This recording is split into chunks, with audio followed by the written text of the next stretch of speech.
So now let's get into the meat of the thing that I've been kind of teasing, people about. Like, so what are like, you got my interest because you're talking about this. You said it, and then you mentioned it before as well. Like, what is premise liability?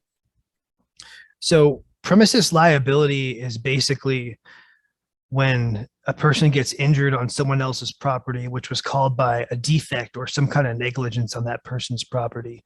The most common examples I see are slip and falls and trip and falls, but sometimes there can be just miscellaneous acts of negligence, like, for example, a waitress bumping into a customer at a restaurant or something like that.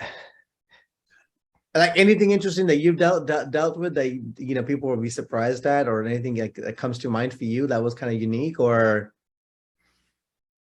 with respect to premises liability? Yeah. I found that no matter how challenging the case gets, or how scared you might be, or how many obstacles you think you have ahead of you, sometimes resolution of the case could be a lot closer than you think. Mhm.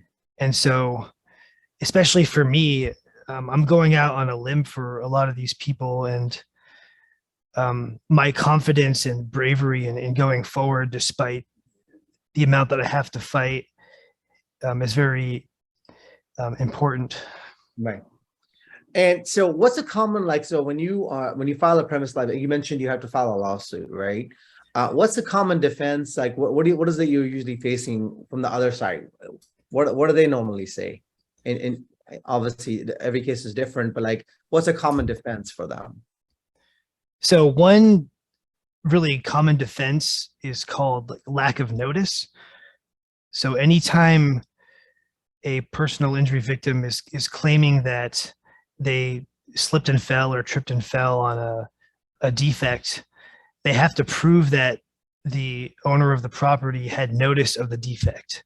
And so sometimes that's done by constructive notice. Like, for example, if there was a puddle of water in an aisle of a supermarket, you can look at how long that puddle was on the ground.